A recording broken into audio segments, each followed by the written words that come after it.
There is a place in the mountains of northern Spain, a place of deep, primordial silence. It is not a place of gentle slumber, but one of profound, unending darkness. To reach it, you must descend into the earth, through a network of limestone caves, known as Cueva Mare. You navigate tight passages and grand chambers, your light dancing across formations that have taken eons to grow. And then you arrive at a vertical shaft, a 30-meter, or 43-foot, drop into a chasm. At the bottom lies a small muddy chamber, a dead end. This place has a name that echoes with a stark and somber truth: Sima de los Huesos, the pit of bones. For hundreds of thousands of years, this pit held a secret. It wasn't a secret of geology, but a secret of our own deepest past. It was a cold case, the coldest imaginable. A story of violence, of tragedy, and perhaps of a grim nascent form of ritual, locked away in stone and bones since the Middle Pleistocene.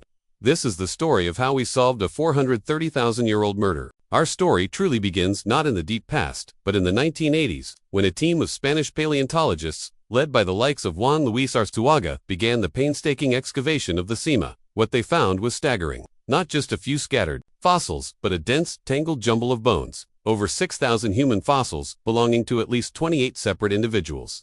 It was an unprecedented window into a lost world, the single greatest concentration of ancient human remains ever discovered. These were not modern humans, not Homo sapiens, nor were they the famous Neanderthals, though they were their direct ancestors. These were Homo heidelbergensis, a species that stood at a crucial crossroads of human evolution. They were robust, powerful people, with large brow ridges and brains nearly the size of our own. They were skilled hunters, capable of bringing down bison and horses with wooden spears. They were social creatures, living in groups, navigating a world filled with cave bears, lions, and wolves. And for some reason, the remains of 28 of them ended up at the bottom of a pit. How did they get there? The question haunted the researchers. There were no signs of animal habitation in the pit itself, no marks from hyenas dragging carcasses into their den. The bones were not washed in by a flood. The delicate structures of the inner ear were often perfectly preserved, something that wouldn't survive a turbulent journey. And there were no tools or signs of everyday life. This wasn't a home, it was a tomb. It seemed the bodies had been dropped, deliberately, down that vertical shaft. But why? Was this a burial? An act of compassion for the dead? If so, it would be the earliest evidence of such behavior by a staggering margin, pushing back the origins of human ritual by hundreds of thousands of years. It was a beautiful, romantic idea. A glimmer of sophisticated, symbolic thought from our ancient cousins. But one piece of bone refused to fit this peaceful narrative. One skull, painstakingly reconstructed from 52 separate fragments, held a darker truth. It is known to science as cranium-17. When the pieces of cranium-17 were finally assembled, the face that emerged was that of a young adult. We don't know if it was male or female. We don't know its name. But we know how it died. Just above the left eye, on the frontal bone, were two distinct holes. Two punctures, almost identical in shape and size. At first, you might think of an accident. A fall, perhaps. A terrible slip in the treacherous caves, ending in a fatal head injury. But forensic science, whether applied to a modern crime scene or a Pleistocene mystery, is a meticulous discipline. The scientists looked closer. A fall, especially onto the jagged rocks of a cave floor, would create a chaotic pattern of fractures, radiating outwards like a spider's web. It would likely cause a single, massive impact. Cranium-17 had two separate, localized points of trauma. Using modern police forensics technology, 3D imaging, CT scans, and contour analysis, the team examined the fractures with microscopic precision. What they found was chilling. Both fractures were almost identical. They were caused by the same object, striking the head from a slightly different angle. The shape of the holes suggested a pointed implement, perhaps the tip of a wooden spear or a stone handaxe. Even more damning was the bone's response. Around the edges of both holes, there was no sign of healing. No smoothing of the bone, no new growth. This tells us unequivocally that the injuries occurred at or very near the time of death. These were perimortem injuries. This individual did not survive them for more than a few moments. Let's pause and truly absorb what this means. Imagine the scene, not a clumsy accident, but a confrontation. Two deliberate, forceful blows to the head, face to face. The first blow lands, shattering the bone above the left eye. The second blow follows, in almost the same spot. This isn't a hunting accident, it isn't a fall. This is an act of lethal, interpersonal violence. Someone, 430,000 years ago, stood before another human being and, with focused intent, struck them down. Was murder. The discovery transforms our understanding of the pit of bones. The romantic notion of a gentle burial ground is shattered. Just like cranium-17, the pit now looks less like a sanctuary and more like a disposal site, a place to discard the bodies of the dead. perhaps the victims of a single, catastrophic event. The title of our story says double murder for a reason. While Cranium-17 provides the smoking gun, the undeniable proof of intent, it forces us to look at the other 27 individuals in a new, grim light.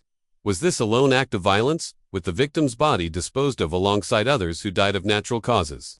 Or was this pit the final resting place for all the victims of a brutal conflict within the group? We cannot know for sure. The other skulls are too fragmented, but the context is inescapable. The intentional placement of bodies in this deep, inaccessible pit, combined with the clear evidence of a violent death for at least one individual, points towards something profoundly dark. This wasn't just a burial, it was something else. An ancient crime scene. And with any crime scene comes the inevitable question: what was the motive? Why would one of our ancient ancestors kill another? To answer this, we have to step out of the lab and try to imagine their world.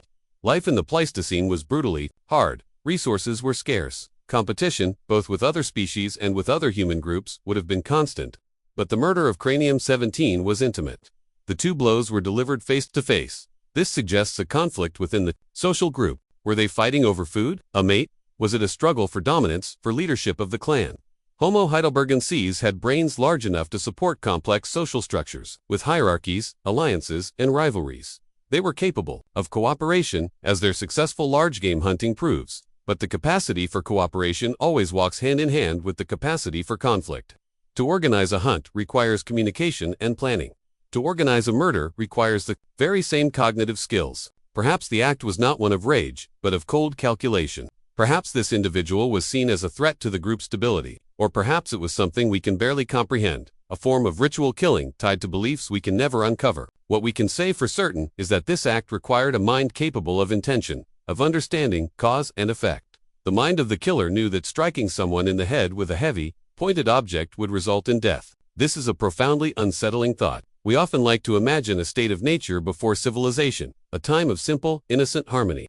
The bones from the Sima pit tell a different story. They tell us that the darkest aspects of our own nature, jealousy, rage, the will to dominate, the capacity to kill our own kind, are not modern inventions. They are not the corrupting influence of civilization. They are an ancient, intrinsic part of the human story.